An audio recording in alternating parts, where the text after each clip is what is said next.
Salut à tous, c'est Tony. Je vous fais une vidéo un peu à l'ancienne. Là j'ai de la route pour aller chez le client. Et vu que je reprends aujourd'hui doucement, je fais des devis et des petits dépannages pas trop fatigants physiquement, on va dire. Comme ça je vais pouvoir vous dire ce que je vais. Il y a je sais plus qui, c'est Mathieu je pense sûrement, ou Damien. C'est souvent les mêmes qui posent la même question, qui me demandent ce que je vais faire comme chantier, du coup j'y réponds. Donc là, en janvier, février, bon, là tu vois je vais faire un dépannage chez un client, il me dit qu'il perd de l'eau sur son chauffage. Donc c'est un bon client, ça fait 3-4 semaines il attend parce que, comment dire, ça j'étais malade. Donc sachant que je connais bien bien l'install, tu vois, c'est une DD. Il y a un plancher chauffant et en haut il y a des radiateurs et il y a, par contre il n'y a qu'un circuit avec une pompe et un, comment ça s'appelle, il n'y a pas un kit plancher chauffant en fait, il y a bridé la température dans la chaudière et puis voilà. Donc s'ils perdent la pression, pour moi je suis quasi sûr, elle est quand même, c'est quand même une belle maison, c'est que pour moi c'est le vase d'expansion ou la soupape qui crache. Sachant qu'il a un kit externe avec un vase et une soupape externe, donc soit c'est la soupape externe qui crache, soit c'est le vase qui est dégonflé, soit c'est le vase interne de la bécane qui est dégonflé, ou soit c'est la soupape interne de la bécane qui est dégonflée. Après la chaudière elle fait beaucoup de CS parce qu'ils prennent beaucoup de bains. Donc c'est une chaudière avec un ballon en dessous. Donc pour moi c'est un problème de vase ou de soupape. Donc si c'est la soupape, vu que c'est dans la bécane, moi je touche pas. Si c'est juste que j'ai pas la pièce.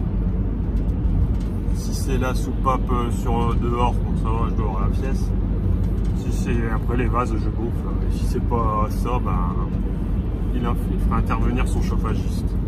Mais il bosse avec une grosse boîte qui en est pas content, donc en gros tout ce qui touche en dehors de la chaudière c'est pour moi. Et dès que c'est la chaudière, juste dans la chaudière, il fait venir son chauffagiste et voilà. Donc voilà, ça c'est le dépannage d'aujourd'hui. Après je dois faire quoi? Cet après-midi je dois aller peut-être chez un client. Non, je dois aller chez un client changer un vieux client, il m'a demandé de lui mettre un mélangeur sur son lavabo. Donc ça va être rigolo parce que c'est les vieux mélangeurs qui sont soudés sur du cuivre avec du PER qui sort à ras du sol. Et il m'a été mettre un raccord, des raccords olive il y a 20 ans. Donc il faut dégager les raccords olive, aller faire une soudure ou une brasure à ras du PER. Donc ça va être sympa à faire. J'ai ça à faire sur le lavabo. Et la même chose sous la baignoire dans une trappe de visite comme ça. Donc la trappe de baignoire, je lui ai dit que j'étais pas en forme, donc je reviendrai le refaire une autre fois, changer son robinet. Il tient encore, donc ça ira. Ça pourrait être fait une autre fois, parce que si je suis pas en forme, je vais pas commencer à bidouiller un truc casse-couille de chez casse-couille. Donc voilà, ça c'est pour aujourd'hui. Demain, je dois aller faire un équilibrage chez un client, enfin chez une cliente. Pareil, un super appart à Lille. Je sais pas, il va faire 300 mètres carrés l'appart, un truc de fou. Et je pense qu'ils ont dû faire des travaux il y a 1 an ou 2. Et donc j'étais déjà allé l'année dernière parce qu'il n'y avait pas de chauffage dans le hall d'entrée. Mais le hall d'entrée il fait 20 ou 25 mètres carrés hein, sur 2 niveaux, c'est un truc de fou. En fait c'est un vieux appart dans le vieux Lille, un peu atypique où il y a des pièces un peu partout, tu comprends rien. Ça va dans plusieurs bâtiments. Ça arrive souvent, ça arrive. Et donc je vais devoir aller voir pourquoi ça chauffe pas. Bon, ça va, apparemment il refait un peu plus froid maintenant, donc je vais arriver demain matin, il va faire 5 degrés, donc je vais pouvoir quand même faire quelques réglages. Mais s'il faisait 10-15 comme la semaine dernière, j'aurais pas pu. J'aurais pas eu assez de déperdition pour que la bécane elle chauffe et qu'elle s'arrête pas 5 minutes après. Donc ça je vais pouvoir aller voir. Après ça se trouve il y a quelque chose qui va pas. Hein. L'année dernière c'était le peintre ou je sais pas, quelqu'un est venu, il avait fermé le T de réglage en bas du radiateur. Donc c'est sûr que si le T de réglage était fermé, ça allait pas chauffer. Donc voilà, ça c'est pour demain. L'après-midi je vais faire 2 devis pour une salle de bain et pour une cuisine, enfin une attente de cuisine pour un cuisiniste et une salle de bain après. Jeudi je vais refaire un gros chantier, ça j'espère que ça va aller. J'embarque le frérot et on va faire un remplacement de toutes les têtes d'une maison bourgeoise. Donc je crois il y a 11 ou 17 radiateurs à modifier en acier avec une purge, une chaudière Wiesmann que je déteste. Enfin j'aime pas Wiesmann on va dire. Elle fait 54 kW avec une pompe à chaleur en relève, donc je vais leur tout couper, tout purger, ça va être rigolo. Donc il y a ça c'est jeudi et vendredi. Et la semaine prochaine j'attaque une salle de bain. Non, une salle d'eau.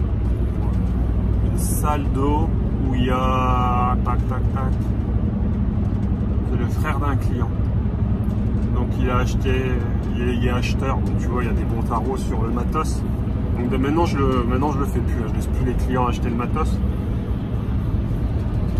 Il a acheté le matos que je vends, donc il a acheté un super receveur, un super une tête de douche en sgroué, un truc de compète, enfin il a tout acheté pareil ou mieux que ce que je lui aurais proposé. Donc quand c'est ça, moi ça me pose pas de problème.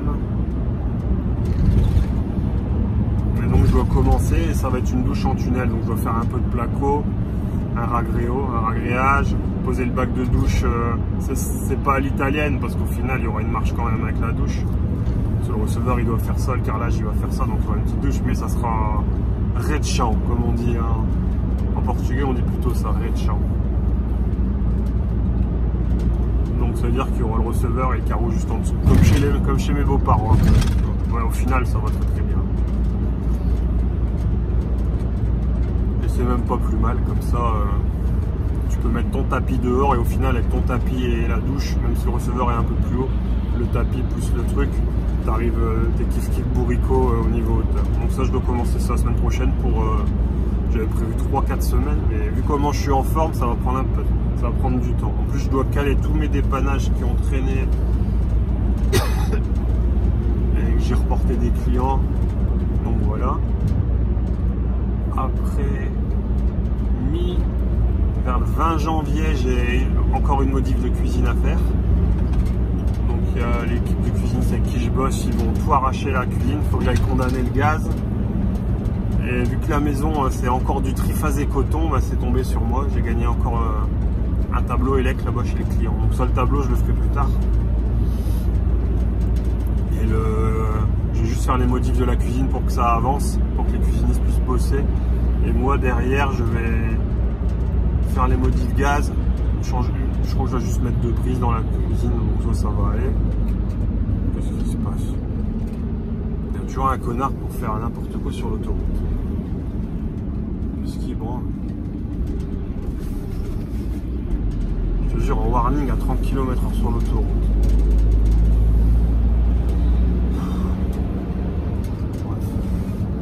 Et donc je dois faire ça, tu vois. Attends, Télec. Et après refaire les tableaux et mettre des interdifs. Il n'y a pas d'interdif chez le client, c'est quand même dangereux avec du triphasé en coton. Il n'y a que le 500 mAh du général qui protège la maison.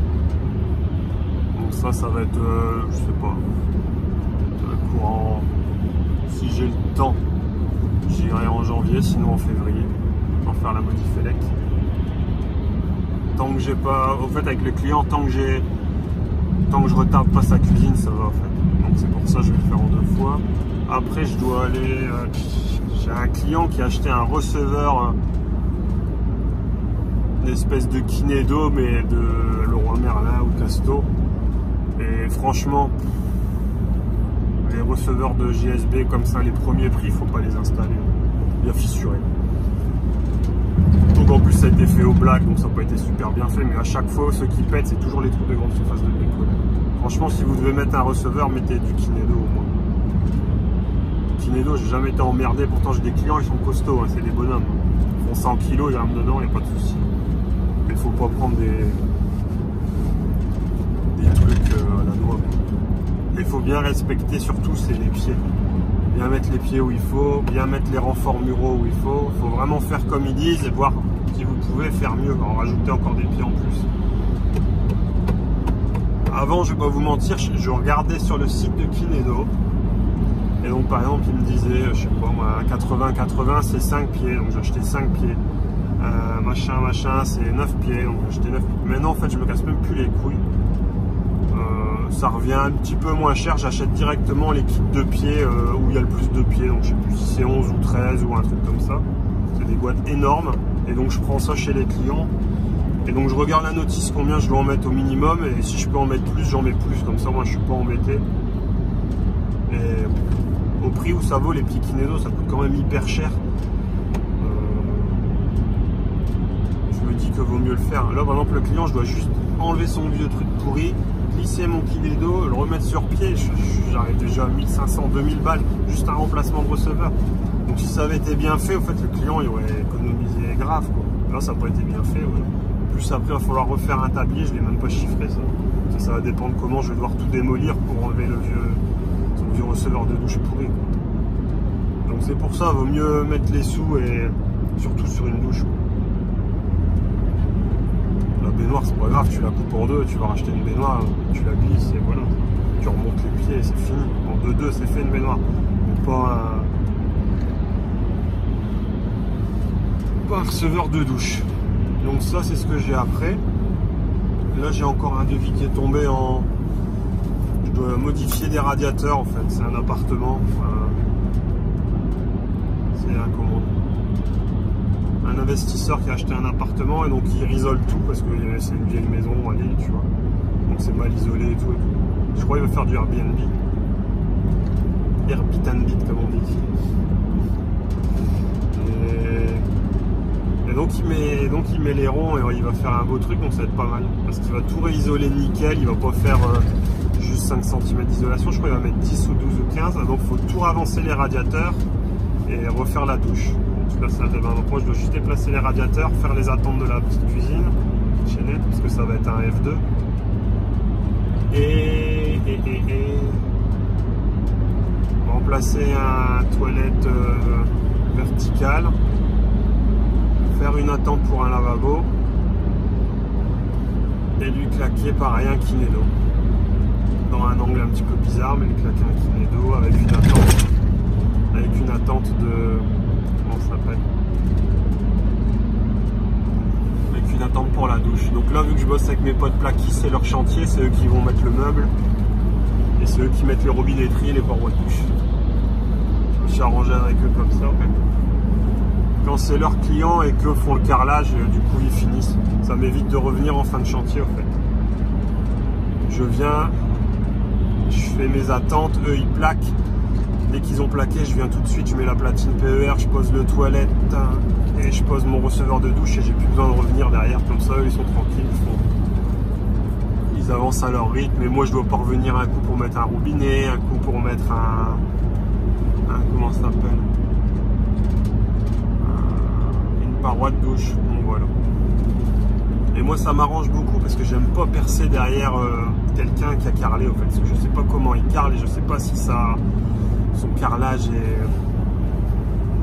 Des carreleurs c'est des rudes gars. Ils mettent pas beaucoup de colle derrière, ou ils utilisent des cannes nivelantes et du coup les carreaux sur les bords ils sont pas bien collés, t'as un mauvais transfert et quand tu perces et que tu serres la paroi de douche ça pète les carreaux. J'ai eu le coup une fois ou deux. Donc maintenant, si c'est pas moi qui ai carrelé, c'est pas pour ce que je vais prendre sur la paroi de douche que je vais perdre des sous. Donc voilà, ça c'est ce que j'ai à faire. Et là j'ai récupéré des clés encore chez un client. J'ai 4 gros devis là, cette semaine encore à aller voir. Donc ça c'est tous les bricoles que j'ai en cours. Plus il faut tout le temps que j'aille finir chez le beau-père. J'ai encore un autre chantier là que je devais carreler je disais là les carreaux. Ça, des métros, et ça il y a des carreaux en des espèces de biseaux à mettre avec ça, donc ça va être sympathique aussi. Ça va être en les vacances de février. C'est un chantier que je devais faire là en décembre, mais j'ai pas pu. Donc voilà, comme ça je vous ai fait un petit peu le topo de tout ce que j'avais comme bricole en cours. Et après bah, il y a ce qui tombe, hein. Il y a toujours des trucs qui tombent. Hein. Je vais certainement avoir des quoi encore. Ouais, après j'ai encore là, voilà, j'ai oublié, j'ai encore le client statique, j'ai tout refait l'électricité sauf sa cuisine et il va changer sa cuisine fin du mois aussi en janvier. Donc je vais devoir aller là-bas, j'ai fait toutes les attentes dans le garage, dans la cave. Donc je dois juste tout monter, les potes ils vont plaquer et sortir les câbles pour sa future cuisine et je dois lui faire des... Je dois couper les aliments plomb parce que c'est une maison de maître, hein, donc il y a dans la cuisine, il y a... Ah, putain, je viens de voir un transporteur électrique, pas mal. Et dans sa cuisine, il a il y a un évier et il y a un évier d'office. Enfin, je crois que c'est comme ça s'appelle, c'est un évier de service quoi derrière. En fait, il y a 2 éviers dans sa cuisine, ça sert à rien. C'était bien quand c'était papy qui venait ou qu'il y avait la cuisinière et qu'elle épluchait les patates toute la journée. Mais bon, au final, c'est plus d'un grand intérêt d'avoir 2 grands éviers en céramique dans une maison. Donc je dois lui dégager tout ça et donc je sais pas si je vais le condamner dans le placo ou à la cave. Et je pense que je vais devoir le condamner dans le placo parce qu'à la cave, le plomb il est juste en dessous de la dalle et je vais pas savoir couper le plomb et le boucher juste au niveau du ras de la dalle. Je sais pas. Enfin, comment dire, tu vois, le truc qui est là, l'autre qui est là, j'aurais pas la place pour aller faire une olive avec un bouchon et je vais pas pouvoir. En fait, il faudrait que je coupe à ras du tuyau et quand je vais boucher, je vais remplir le tuyau en plomb et ça ira pas.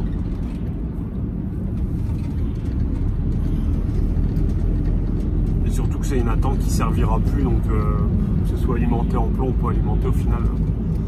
Enfin, si ça alimente juste le toilette, donc c'est pas. Ça alimente le toilette qui est au-dessus, donc c'est pas grave en fait. Ça, comment dire. Ça alimente le toilette qui est au-dessus, donc c'est pas grave que le toilette soit alimenté au plomb. Mais je peux pas boucher le tuyau parce qu'il faut que je le garde sous pression. Donc ça va être le truc. Donc en janvier, je vais être pas mal débordé. Alors attends, faut que je me souvienne par où on va, parce que là je suis à la campagne chez un client. Et si je me trompe de route, après je vais être dans les champs. Tac, tac, tac. Donc ça c'est les chantiers, c'est tout ce que j'ai en haut. Après il y a des trucs, j'ai des bricoles, hein, mais ça compte pas. Ça aller changer des mécanismes, des petits robinets, des conneries à 2 balles. Je vais pas te faire des shorts, vidéos shorts tous les 2 secondes parce que